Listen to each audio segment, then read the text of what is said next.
All right, welcome back, everyone, to another episode here on the Lure Lab, part of the Serious Angler Network. I'm your host, the captain, Andrew Full, and just a little bit of housekeeping real fast. I hope you guys enjoyed last week's episode where we dove into the Berkeley Money Badger with Alex Rudd, who is absolutely infatuated with that little crankbait, and he's caught a ton of fish on it. But fast forwarding to today's episode, we have special guest Josh Bragg is coming on, and we are talking about the Magdraft, which basically came into love in just about everyone's tackle box. I don't know, 5-6 years ago. He can correct me if I'm wrong there, but it seems like whenever you get a pro tournament lately and someone whips out a Magdraft and they catch one, they're sold out for months on end. But today we're going to talk about the original and the freestyle, when to throw it, when to go to the original or the freestyle, and best ways to rig it and everything. But before I keep rambling on here, let's get Josh on. What's up, man? How are you? It's been a while since we've had you on. Yeah. What's up, guys? It's good to be back on. Awesome. It's good to see you. You just wrapped up a tournament at Gunnersville, correct? Where you had a top 10? Yeah, I just finished up the Toyota series at Gunnersville. Awesome. First one of the year. Congrats. Yeah, it was good. It was a good event. A lot of crazy weather, but good. Isn't that typical for the Southeast, especially Alabama this time of year? I don't care if it's January, February, or March, and there's a major tournament at Gunnersville. There's going to be some kind of major front come through. It's just the way it happens every year. You have to love the volatile. But one good thing, those fish at Gunnersville, they buy. Oh, that's perfect. I don't know.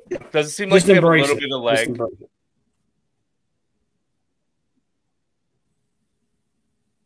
Is that me? Oh. Gotta love Wi-Fi. How is it?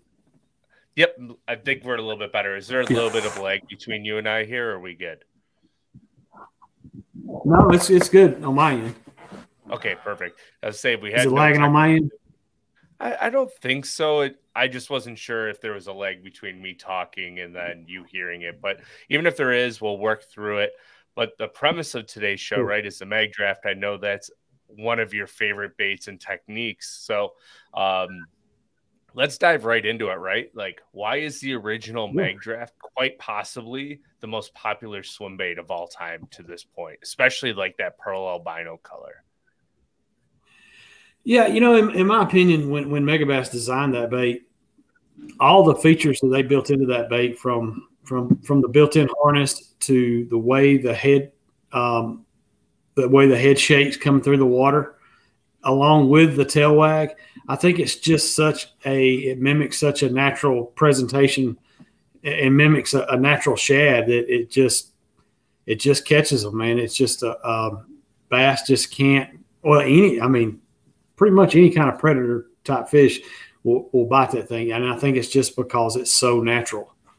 Yeah, they came up with a beauty in that thing, and so besides the pearl albino color, right, in the original Magdraft, like if you had to choose 3 or 4 colors, what colors would you choose and why? Of course, the number one color across the board is albino, which is like a bone color, and everybody knows that whether you're talking about glide baits, top waters, even some crankbaits, bone color is just a natural color that fish like. My number 2 color would be whiteback shad, especially if the water clears up really clear. It's a translucent, got a translucent bottom and a slightly gray back on it. They call it whiteback, but it's a more of a gray color, and it looks like a real life shad as well in clear water. My 3rd color would be nude rainbow. It is just it's a real. There again, it's like a real natural color. It can mimic a bluegill. It looks like a rainbow trout, but it mimics the colors that a bluegill has without the shininess on the bait. It's kind of a dull color. Like when they're Hence, that paley white coloration of the bluegill. Was it? I think it's the females that get that real whitey opaque color, right? That's right. Yeah. Yeah. So, yeah, those are all great choices.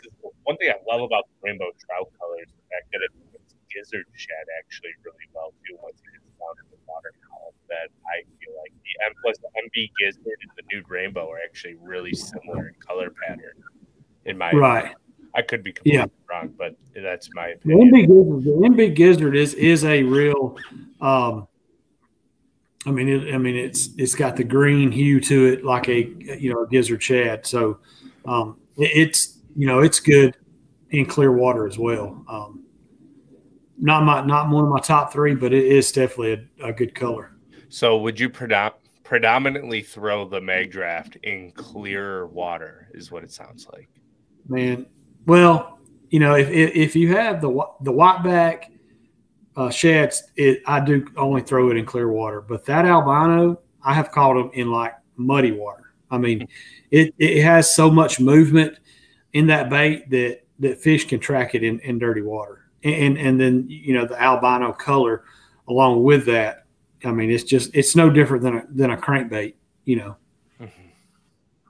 Got it. So let's dive into the design of the Magdraft, right? Like everybody knows that it has that magnet harness in the belly of it, but why did they design the Magdraft in such a way that it has the fins on it, like that profound lateral line? Is that to get like that truly unique pure life swimming motion to it? I'm assuming you have some in your boat.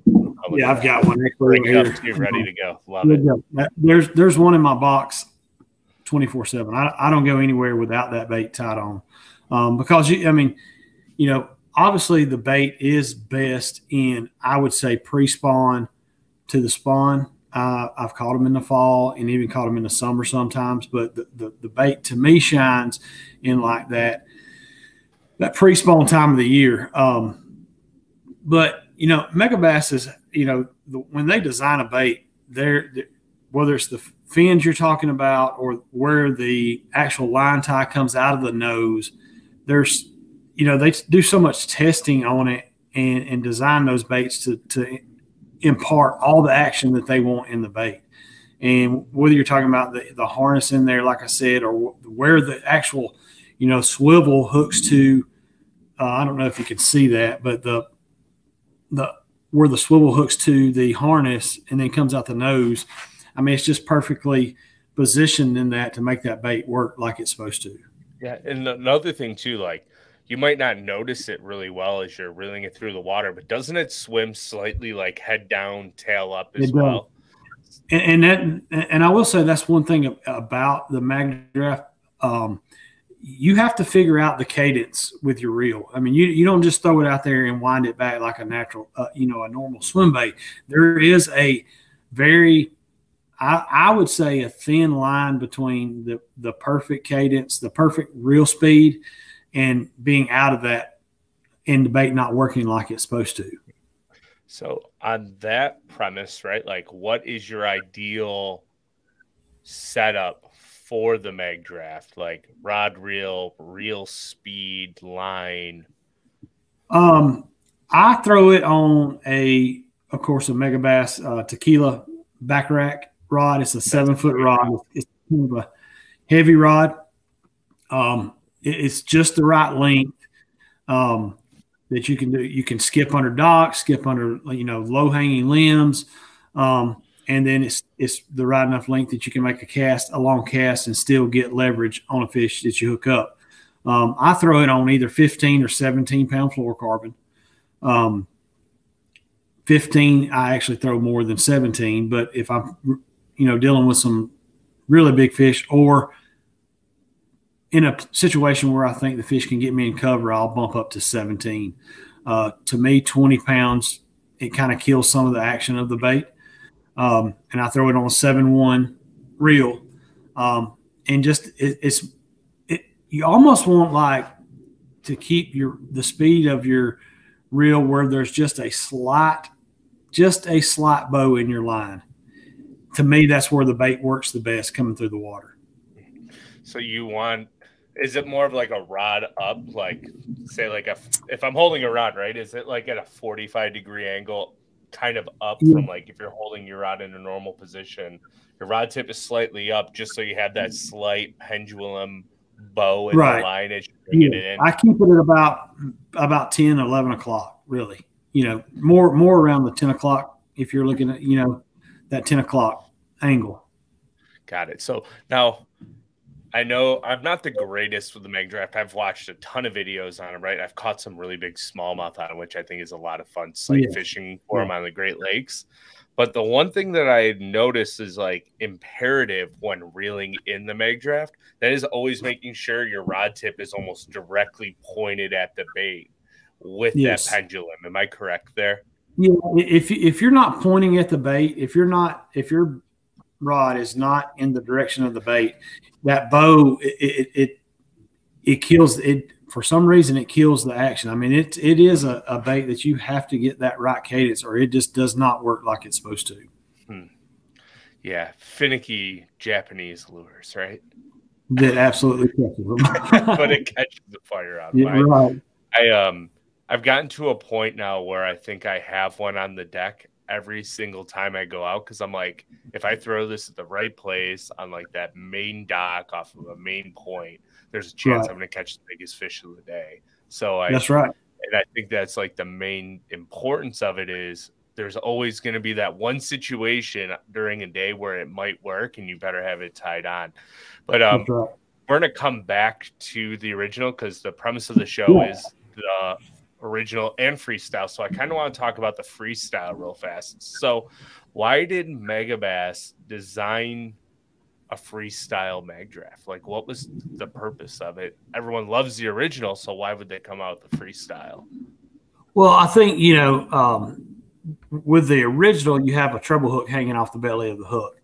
So throwing it through a lay down or even skipping it under the docks and stuff, if it rolls wrong, it's gonna, the treble hook's gonna hang on something. So I think the thought behind it was trying to build that same bait more weedless, where you can put it, like a Magdraft is not good in grass, so I think their thought process behind it was building a bait that, like I said, that you could reel through the grass, reel through a tree, reel, in the gnarliest places you can put a bait.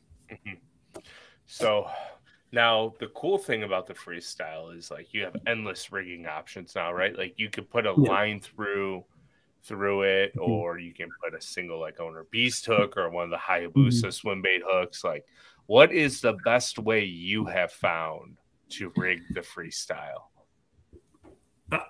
To me, the number one way to rig it is with whatever brand belly weighted hook you use, whether it's the owner beast or the Trocar swim bait hook, or Hayabusa, whatever brand belly hook you like. That, to me, that's the best way to rig it fully weedless. But and I know some guys are doing it, but one really good way is to put a jig head, a traditional swim bait hook through it with a jig head on the front of it, and it works really well.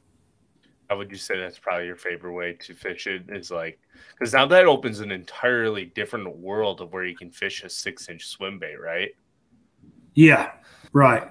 You can put a 1 ounce, swim bait head hook on it, and I mean it's really popular around where we just came from, Gunnersville. There, I mean, you can catch them out on deep ledges, on all the deep bridges, doing that. So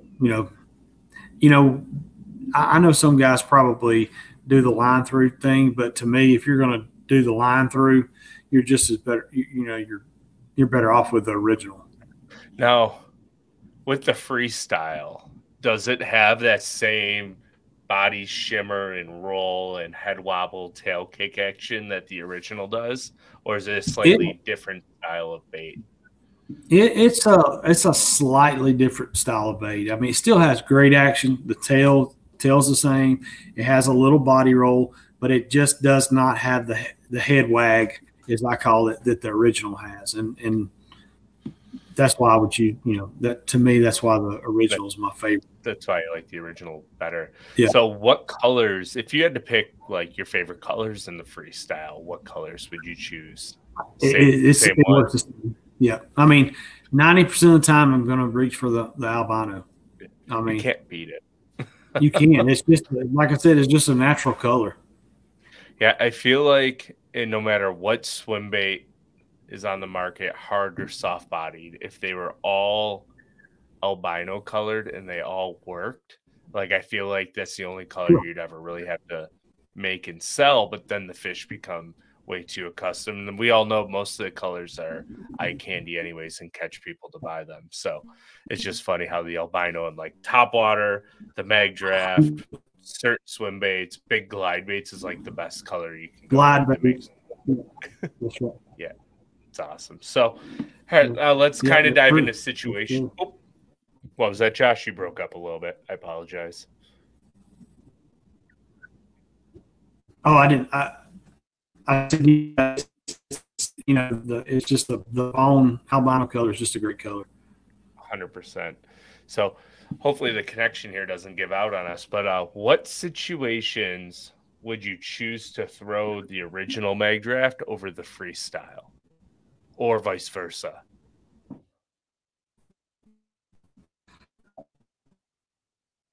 Oh, and just like that, we lost Josh. Let's hope he comes back.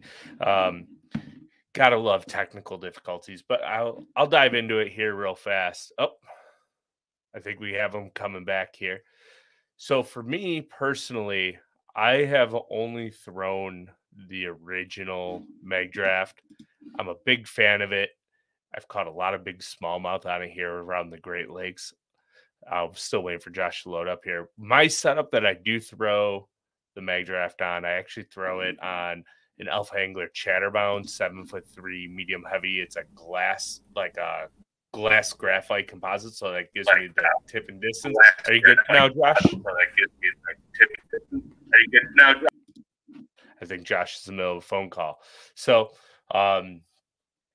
as we're throwing it on the Alpha Angler Chatterbound rod, I'll throw it on like 15 or 17 pound fluoro, as Josh stated, with a 6.3 or 7 1-to-1 reel.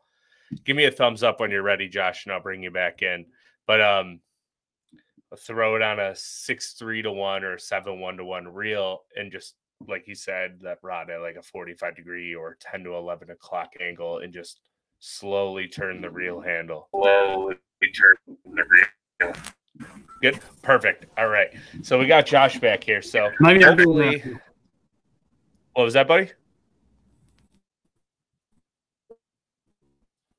Hopefully. Oh, we still hear me? Having some. I can hear you, but your video looks to be a little frozen.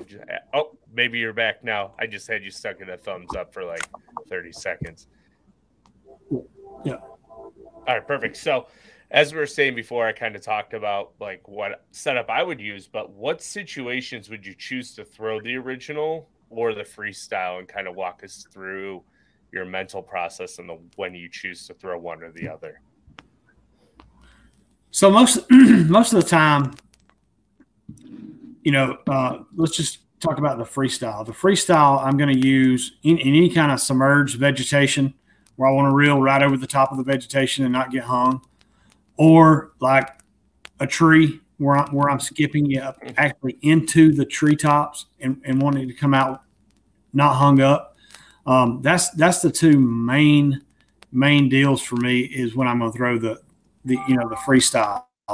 Mm-hmm. The original, I'm going to throw it anywhere as possible to throw that thing, whether it's down a riprap bank. If I feel like the fish are sitting on the outside of like a blowdown tree or something, I'll reel it out on the outside of that tree. And it skips under docks. Amazing. Of course, if you've got cross braces on those docks, it's gonna hang up.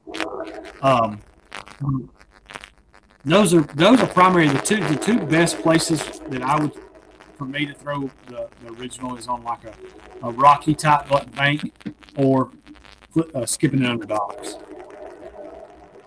Yeah, there's something about a big swim bait, not even a big swim bait bite, a swim bait bite, especially a Magdraft. It's such a visual presentation to see them come up and just grab it and disappear. And when that thing disappears, you're just like, oh yeah, that's a good one. And it's usually a good one. Although, can we talk about this for a second? Like, everyone thinks that like a Magdraft is meant to get like the biggest bites, but a little like misconceived notion on it is the fact that it will catch numbers of fish too, correct?